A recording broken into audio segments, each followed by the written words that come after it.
Thank you. We're joined now by Democratic Representative Sue Scherer of Decatur and Republican Representative Tim Butler of Springfield. Thanks so much for joining us here in studio today. It's been a rough couple of weeks. Let's talk, Representative Scherer, first about the Democrats' budget plan that had been proposed.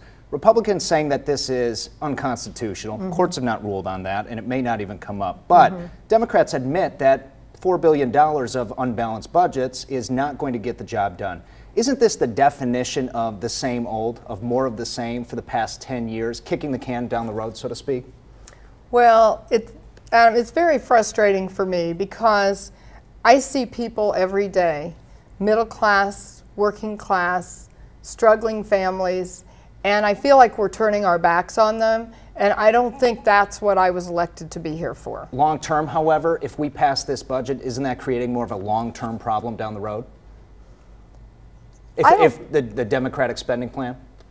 I don't feel it is. I feel like what needs to be happening right now is the governor should be doing line item vetoes so that we can get to the place that we need to be where, you know, nobody's denying that the state is in a huge mess.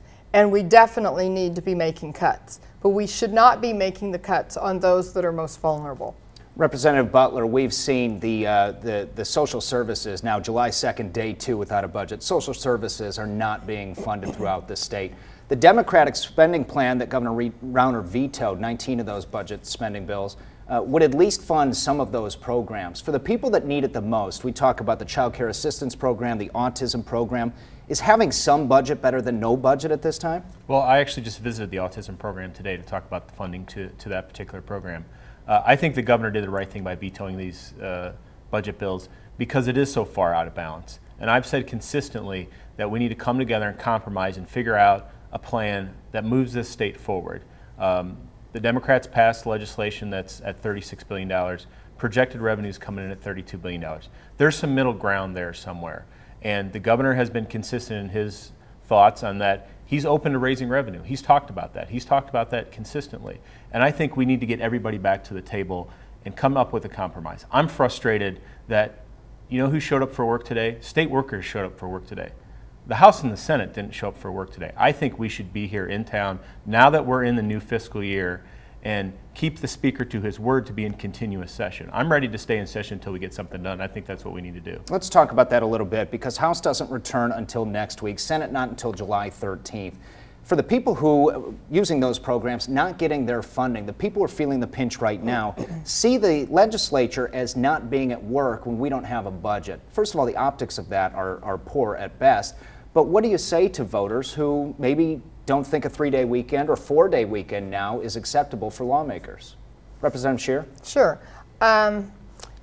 What I would like to say to people is that although I might not be sitting in my exact chair on the House floor, doesn't it all ever mean that I'm not working? The people of my district understand that I knock on doors almost every single day. I was actually out knocking on doors earlier today, hearing directly from my constituents of what they need, you know, what are their struggles, how can we help them, and that's how I keep tabs of what their needs are. Then I take this back to the Capitol and, you know, I use this to decide how I need to vote on things, and I'm also reaching out to other legislators, doing things like this, trying to keep people informed of what's going on, and in the meantime, I'm trying to keep the pressure up that we need to get this settled because we've got thousands of state workers in both Tim and my district, and these people are working without promise of a paycheck, and that's not, our state can do better than that. Representative Butler? I spoke with the governor's chief of staff this afternoon. The governor lives in Springfield now. I think it's important that the legislature comes back to Springfield. I can understand in June when we were trying to figure out and try to negotiate, I didn't think that the legislature really needed to be in session. But now that we're in the new fiscal year, I think the pressure by having the folks in town would put pressure on the Democrat leadership to come to the table with the governor. He lives just down the street in the mansion. Let's get together and figure something out. I mean, this is going to be a real issue as we move through the next few weeks into July. Last quick question for you, yes or no. Should lawmakers be paid for this shutdown session? No. Representative Scherer? I am not doing direct deposit and I'm not cashing my check. Okay, thanks so much. We don't envy your task, but hopefully best of luck. We can get something done.